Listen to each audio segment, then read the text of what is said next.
तो गाइस कैसे हैं आप सब लोग। क्रॉनिकल्स ऑफ अ सेंट के एपिसोड 96 के साथ हाजिर हो। तो लास्ट एपिसोड के एंड पे हमने देखा था कि हमारा वैंगलिन जो होता है फाइनली सेकंड ट्रायल के एरिया में पहुंच जाता है, जहां पर हर तरफ सिर्फ और सिर्फ ग्ले कलर का मैटर होता है और वहां पर नीचे एक ब्रिज होता है। तो वहां पर उस ब्रिज के अंदर पहुंचने के बाद हमारा वैंगलिन बहुत ज्यादा कॉशियस होता है, क्योंकि उससे पता होता है कि यहाँ पर ये ट्रायल्स बहुत ज्यादा खतरनाक हैं और इसी वजह से वो अपने साथ वहां पर टॉर्नेडोज को लेकर आया था, जिनके अंदर बहुत सारे कॉन्शियस बीस्ट होते हैं जिनको वो यूज कर सकता है इसको चेक करने के लिए। तो हमारा वैंगलिन कहता है कि यहाँ पर तो कुछ ज्यादा ही शांति है, मुझे लगता है कि जो जगह ज्यादा शांत होती है वो उतनी ज्यादा खतरनाक होती है। और जबकि मैं जहाँ पर एंट्रेंस से अंदर आ चुका हूँ, जहाँ पर बिल्कुल सेफ है, तो मुझे लगता है कि इसके बाद अब मुझे सिर्फ और सिर्फ यहाँ पर इस ब्रिज को ही पार करना होगा। लगता है कि जहाँ का टेस्ट सिर्फ और सिर्फ यही ब्रिज होने वाला है, लेकिन इस ब्रिज के ऊपर असली खतरा हो सकता है। और इसी के साथ ही वो आगे बढ़ता है, फिर साथ ही साइड के ऊपर कुछ चीज दिखाई देती है, तो वो कहता है कि लगता है कि यहाँ पर कुछ और भी है। और इसी के साथ ही वो अपने टॉर्नेडो के बीस्ट को साइड के ऊपर भेजता है, जहाँ पर वो अटैक करवाता है कि वहां पर क्या है। तो ग्रे मैटर के अंदर उसे वहां पर एक टैबलेट दिखाई देता है, एक बड़ा सा स्टोन टैबलेट होता है। तो हमारा वैंगलिन कहता है कि ये क्या, यहाँ पर तो एक बड़ा सा टैबलेट है और उसके ऊपर लिखा होता है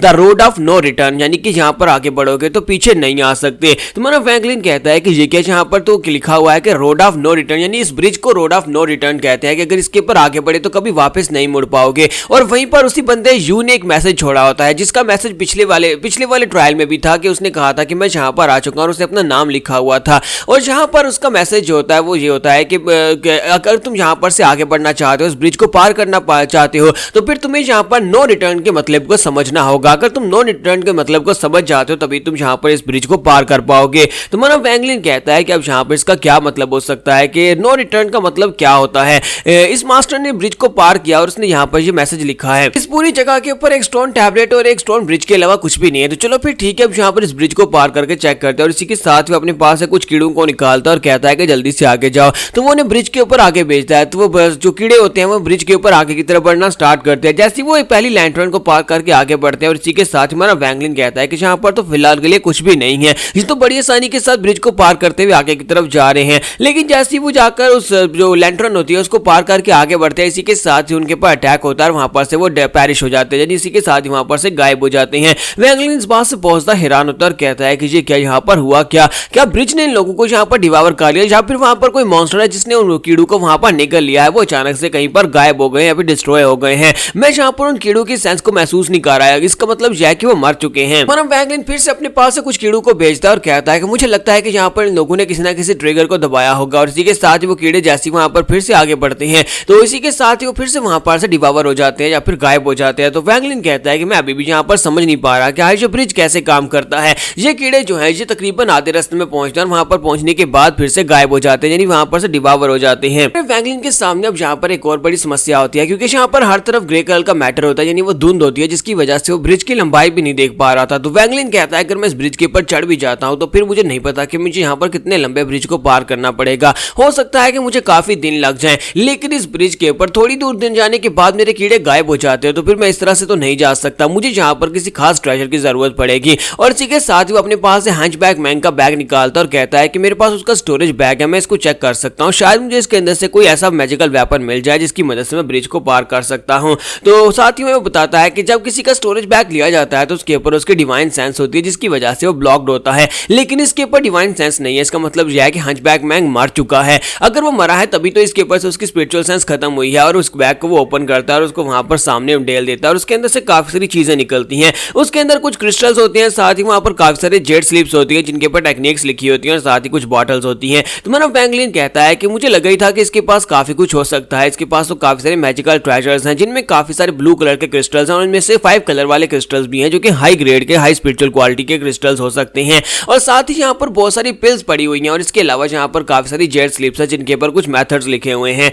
तो मेरा वैंगलिन कहता है कि अब मुझे यहाँ पर शांत होना होगा, क्योंकि वो सोच रहा होता है कि अगर मैं यहाँ पर इन क्रिस्टल्स को यूज करके वापस चला जाता हूँ तो कहीं ऐसा ना हो कि दोबारा मुझे यहाँ पर इस जगह के ऊपर आने का मौका ना मिले, क्योंकि इस जगह के ऊपर एक एंशिएंट गार्ड की डेड बॉडी पड़ी हुई है। अगर एंशिएंट गार्ड की डेड बॉडी का तक मैं जैसे तैसे पहुंच जाता हूं तो मुझे वहां पर से बहुत बड़ी फॉर्चून मिल सकती है। हमारा वैंगलिन भी यहाँ पर थोड़ी देर के लिए लालच में आ जाता है और इसी वजह से वो वहां पर उन क्रिस्टल्स को यूज करके वापस नहीं जाना चाहता, क्योंकि वापस से तो बड़ी मुश्किल से फर्स्ट ट्रायल को पार करके वो यहाँ तक पहुंचा था। फिर साथ ही उन सभी जेट स्लिप्स को चेक करता है, तो उनके अंदर ज्यादातर जो मेथड होते हैं वो पॉइजन्स को बनाने और पॉइजनस पिल बनाने या फिर आम पिल्स होती हैं उनको बनाने के बारे में होते हैं, यानी कि वो सारे के सारे एल्केमी के रिलेटेड ही होते हैं। और उनमें से उसे जो खास चीजें मिलती हैं वो मैं आपको बताता हूँ कि उसमें से उसे एक खास चीज ये मिलती है कि उससे ग्रीन कॉल्ड्रॉन मिलता है जो कि बहुत ज्यादा हाई लेवल का कॉल्ड्रॉन होता है, और साथ ही वहां पर से उसे एक स्पेशल टेक्निक मिलती है जिसे मिंग टेक्निक कहते हैं। तो हमारा वैंगलिन कहता है कि यहाँ पर इसके अंदर एक टेक्निक है जिसे मिंग टेक्निक कहते हैं, और ये टेक्निक इतनी ज्यादा खास है कि इस टेक्निक को परफॉर्म करने के बाद आप अपनी पावर लेवल को बहुत ज्यादा बढ़ा सकते हैं। लेकिन इस टेक्निक का एक साइड इफेक्ट यह है कि जब आप इस टेक्निक को आखिरी लेवल तक मास्टर करते हैं तो आपकी बॉडी बिल्कुल एक ज़ोंबी की तरह हो जाती है, यानी कि आप एक डेड कॉप्स बन जाते हैं, जो कि टेक्निक जो है वो बिल्कुल ही परफेक्ट नहीं है, क्योंकि इस टेक्निक के बाद हम लोग अपनी इंसैनिटी को खो देंगे। जब इंसैनिटी को खो देंगे तो हम बिल्कुल एक किलिंग मशीन की तरह बन जाएंगे, जिसका मकसद सिर्फ और सिर्फ इंसानों को मारना होगा, और मैं यहाँ पर ऐसा बिल्कुल भी नहीं चाहता। इसी वजह से वो कहता है कि मैं इस टेक्निक को तो बिल्कुल ही मास्टर नहीं करने वाला। और साथ ही रही बात यहाँ पर इन प्रेशियस मटेरियल्स के साथ ही जेड स्लिप्स की, तो इनके अंदर बहुत सारी ऐसी मालूमात हैं जिनकी मदद से मैं यहाँ पर अब कम से कम इतना तो पहचान सकता हूँ कि कौन सी पिल मेरे लिए ठीक है और कौन सी मेरे लिए ठीक नहीं है। मैं कम से कम यहाँ पर अब अपने लिए पिल्स भी बना पाऊंगा। फिर हमारा वैंगलिन जो होता है उसकी सारी चीजें वापस से स्टोरेज बैग के अंदर रख रहा होता है और कहता है कि यहाँ पर हंच बैग की चीजों के अंदर से मुझे सिर्फ और सिर्फ दो ही खास चीजें मिली हैं। एक तो स्पेशल वो टेक्निक थी और साथ में यहाँ पर एक कॉल्ड्रॉन है। ग्रीन कॉल्ड्रॉन इतना ज्यादा खतरनाक है कि इसकी एनर्जी जो है इतनी पावरफुल है कि मैं यहाँ पर इसको रिफाइन नहीं कर सकता, क्योंकि ये उसने पॉइजन रिफाइन कर करके इसको खराब कर दिया हुआ है। मैं यहाँ पर इसको और ज्यादा रिफाइन नहीं कर सकता, ना ही मुझे यहाँ पर पिल्स बनाना आती है। और इसी के साथ ही हमारा वैंगलिन कहता है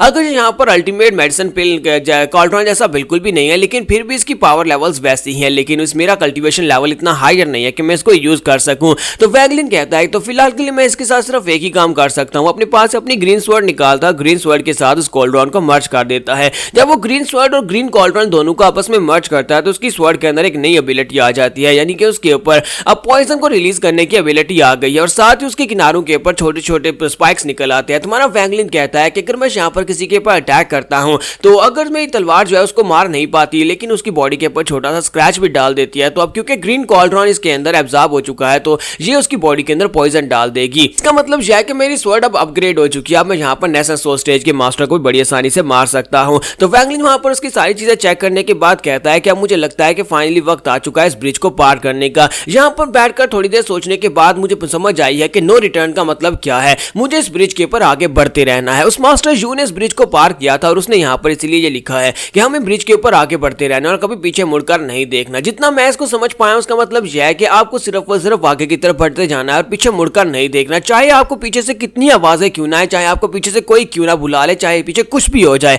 आपने पीछे मुड़कर देखना ही नहीं है, क्योंकि अगर कोई पीछे मुड़कर देखेगा इसी के साथ ही ब्रिज उसके ऊपर अटैक करेगा और वो ट्रायल को फेल कर देगा और वहीं पर मर जाएगा। तो वैंगलिन जो होता है अपने बीस्ट को अपने साथ लेकर आगे की तरफ बढ़ना स्टार्ट करता है। उसका टॉर्नेडो जो होता है यानी वो सारे कॉन्शियस बीस्ट उसके पीछे पीछे आ रहे होते हैं। तो जब वो आधे रास्ते में पहुंचता है तो वो सभी बीस्ट की आवाज खत्म हो जाती है। तो वैंगलिन कहता है कि वो सभी कहां पर चले गए। जैसे वो पीछे मुड़कर देखने लगता है वो कहता है ये क्या, मैं क्या गलती करने लगा था, मैंने उनकी आवाज को सुनना बंद किया तो मैं पीछे मुड़कर देखने लगा था कि उन सभी कीड़ों का क्या हुआ। अगर मैंने पीछे मुड़कर देखा तो मैं भी यहाँ पर से डिस्क्वालीफाई हो जाऊंगा। इसके साथ ही हमारा वैंगलिन कहता है कि मुझे आगे की तरफ चलने के पर फोकस करना होगा, पीछे चाहे कुछ भी हो जाए मुझे पीछे मुड़कर नहीं देखना। तो यहाँ पर हम लोग अपनी एपिसोड 96 का एंड करेंगे और नेक्स्ट एपिसोड में देखेंगे कि क्या हमारा वैंगलिन यहाँ पर सेकंड ट्रायल को पास कर पाएगा या फिर वो रास्ते में किसी जगह से या किसी वजह से पीछे मुड़कर देखेगा।